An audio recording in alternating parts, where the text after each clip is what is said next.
This is absolutely stunning, as Matt Goodwin completely destroys the BBC question panel over illegal immigration. In today's video, we will watch and react, but first hit the like button and subscribe to the channel for more British content. Let's take a look at this. Sorry, I mean, the Labour Party are basically lying to you when it comes to illegal What migration. was a lie? And What was a I'm going lie? to tell you. First of all, let's just get some facts on the table, OK? Get some facts on the table. More people have arrived in this country on small boats than the Labour Party have removed. And most of the people they've removed went voluntarily, OK? That's a fact. What Labour are doing is they are approving the vast majority of claims for asylum from people who arrived here often illegally, and then they're telling you they're moving people out of the country, but actually they're not. And Fiona made a critical point. If you've been here for 5 years, you get indefinite leave to remain, which means basically you get access to NHS, student loans, benefits, you can bring relatives in, and you're here forever.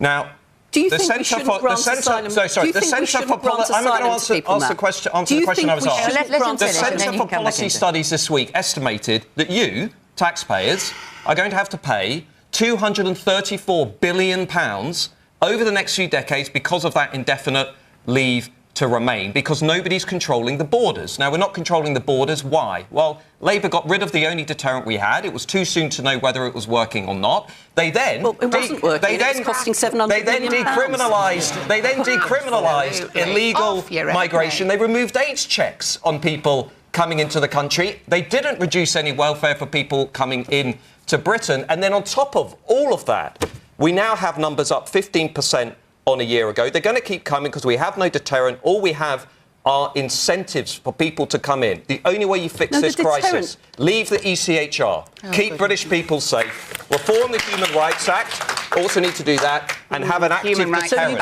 Those are the only three things that are going to keep you safe in this country. That's your opinion, Jackie. I know you don't agree with that.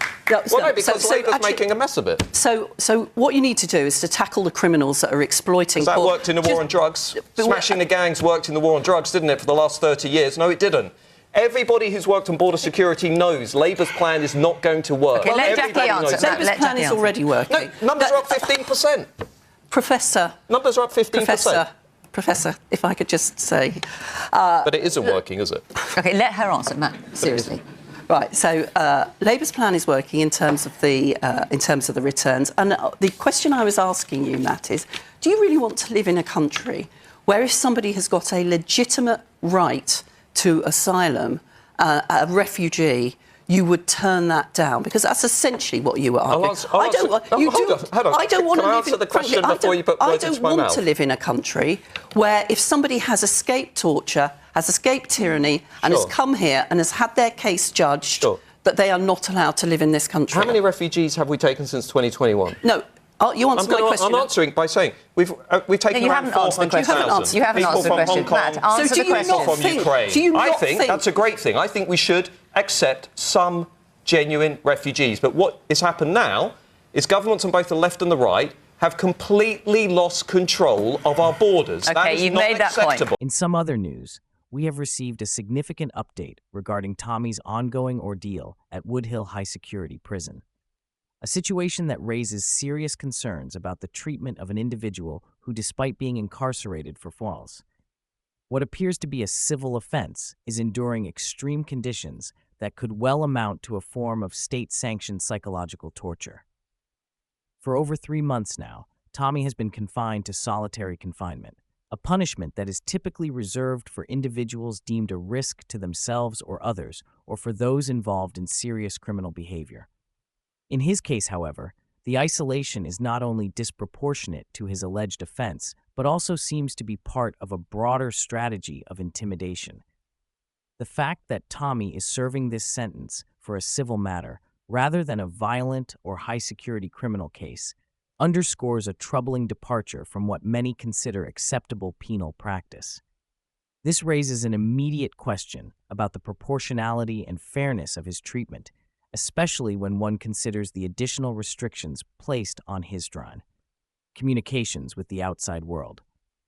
Recent reports indicate that Tommy's attempts to maintain contact with his support network have been systematically interrupted.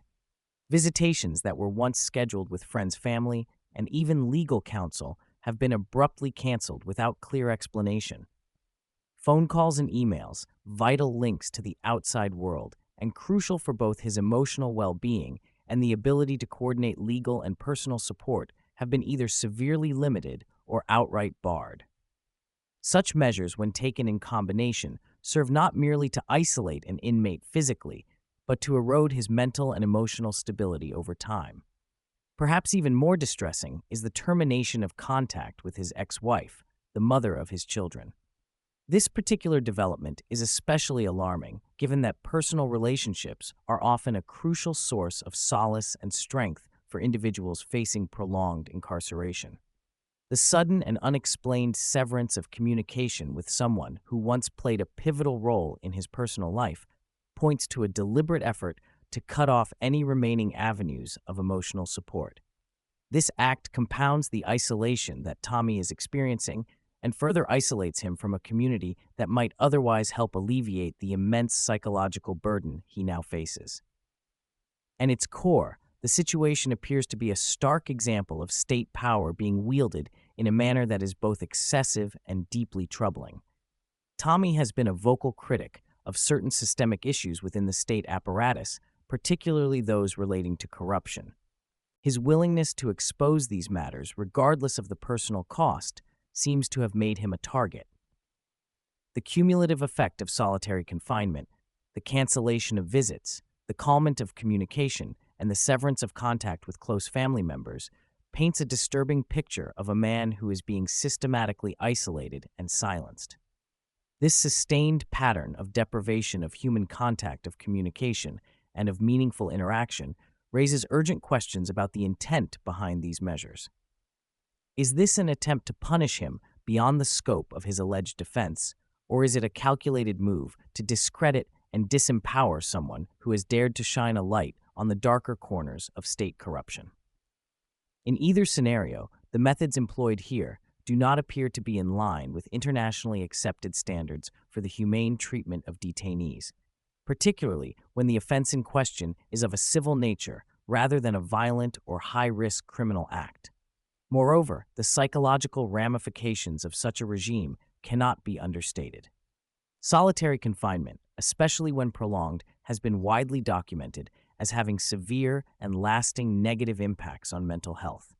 The compounded effect of being deprived of visits, phone calls, emails, and now any meaningful contact with his former spouse may well leave Tommy not only physically confined, but mentally broken. For those who champion human rights and the rule of law, this situation is deeply alarming and calls for immediate scrutiny and intervention.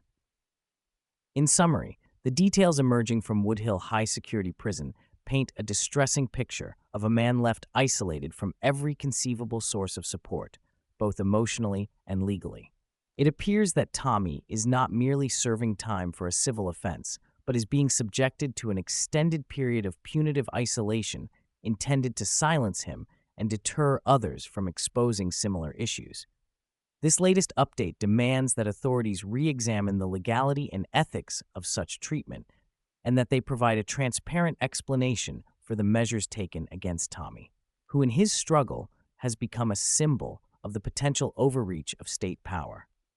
We will continue to monitor this situation closely and provide further updates as more information becomes available.